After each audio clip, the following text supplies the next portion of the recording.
Craig Smyth here, MyBizGuide. Thought it would be a good time for a nice little fireside chat. Got the fire going. And the topic of this evening's conversation is one that I really enjoy. I think that there's a lot to be said about what's in our environment and things that we relate to. And in natural wildlife, we call this structure. What kind of structure is going on in an organism's habitat? So we've got our external structure, we've got trees and rocks and houses and things like that that we relate to, but what's our internal habitat? So, and in this case, our internal mental habitat. What's our thought process relating to? So this part of looking at our internal mental habitat has to do with calendars. Yep, the simple, unassuming calendar, the Gregorian calendar. And this is what I want to say, is that it's not really reflecting what's happening in a natural ecosystem. So is that conducive to us understanding and aligning with the natural ecosystem?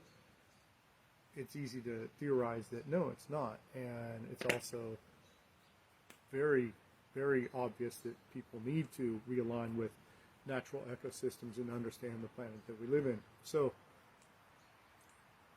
the Gregorian calendar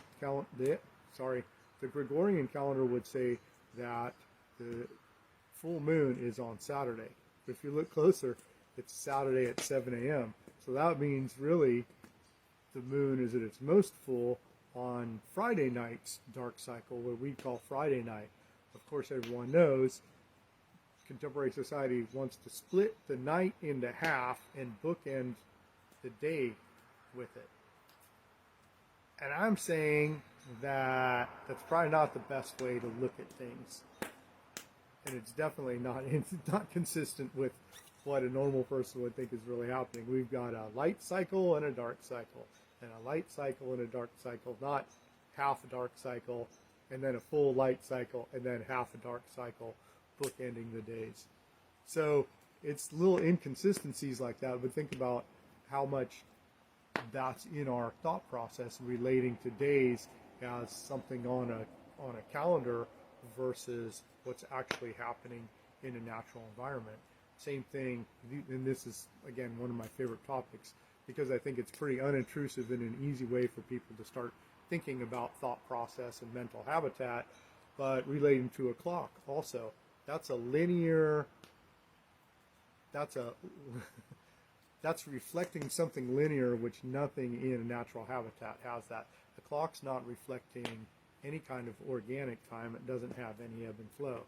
So when people are relating so heavily in contemporary society to things that are static versus dynamic, don't have ebb and flow, don't have natural cycles, how does that affect us? So that is my point.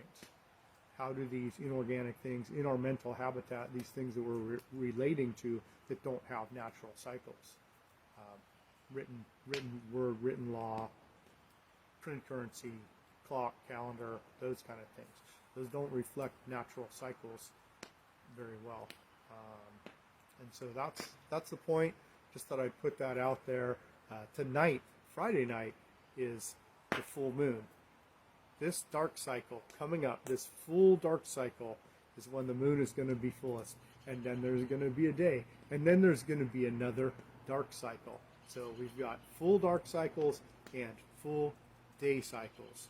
Full light cycles, full, what did I say? Full light cycles, full dark cycles. Yeah, one more time. Full light cycles, full dark cycles. Right? Right? Okay, that's my point.